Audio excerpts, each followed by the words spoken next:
એકના 35 વિમાન ઉપડ્યો, એકના 44 મેઘાણી નગરમાં ક્રેશ થઈ ગયો।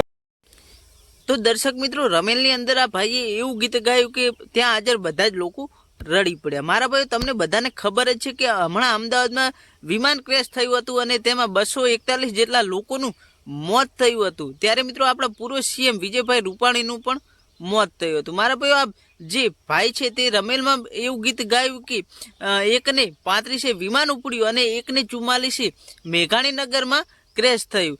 તો મારા ભાઈઓ, આ જે વિમાન ક્રેશ થયું તેને લઈ આ ભાઈએ ગીત ગાયું છે અને અત્યારે સોશિયલ મીડિયામાં એટલું વાયરલ થઈ રહ્યું છે કે વાત જ ના પૂછો। કેમ કે મિત્રો, આ જે ગીત છે તે લોકોને ખૂબ જ ગમી રહ્યું છે। તો મારા ભાઈઓ, આ ગીત વિશે તમારું શું કહેવું? મારા ભાઈઓ, કોમેન્ટમાં ઓમ શાંતિ લખવાનું ભૂલતા નહીં। કેમ કે મારા ભાઈઓ, 241 જે લોકો છે તેમને શ્રદ્ધાંજલિ આપવા માટે કોમેન્ટમાં ઓમ શાંતિ લખી દેજો। વિડીયો ગમે તો વિડીયોને લાઈક કરી નાખજો। ચેનલ પર નવા આવે તો ચેનલને સબસ્ક્રાઈબ કરવાનું ભૂલતા નહીં। મળે એક નવા વિડીયો સાથે।